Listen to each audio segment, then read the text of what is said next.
So, yun na nga mga boss. Mga boss, may gagawin tayo ditong Bluetooth speaker. So, kung naging problema niya, yun, bigla na nga lang siyang nawalan ng power. At, so, nagsuggest ako, kasi nga yung ampli niya, may naging gantong senaryo rin, na sunog yung IC niya. So, isinara ko lang muna siya kasi nga, pina-orderan ko siya ng ampli na magiging komportable dito sa speaker. Yun.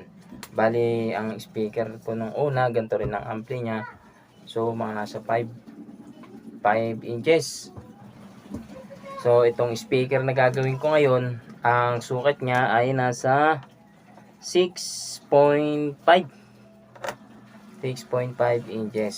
Ngayon, pina-order ko siya ng customer na di baling mas mataas ang ampli para maibigay natin kung ano yung hinihingi ng speaker na lakas.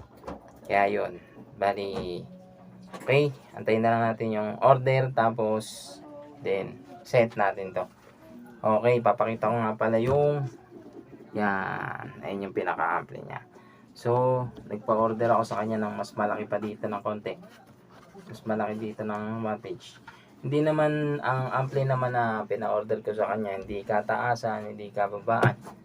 So, nagtaas lang tayo ng konti na kaya ibigay ang hinihingi nitong speaker na to. Yun. Okay. Tayo na lang natin at yun, gagawin na natin pag dumating na yung in-order natin.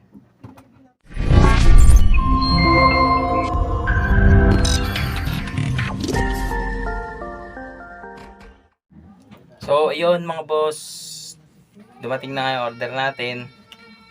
Ito na siya. Okay, yan na siya. Yan. At kung bakit, yun na lang ang sinadjust ko. Total, IC ang naging problema nung speaker Bluetooth niya.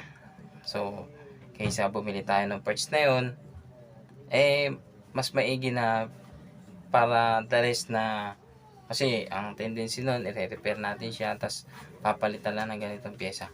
Mas maiging bilan na natin siya ng isang buong ampli. Magkano lang naman to? Nagkakahalaga lang naman na conforme sa wattage na gusto nyo o bibili nyo. May, ayun nga, mga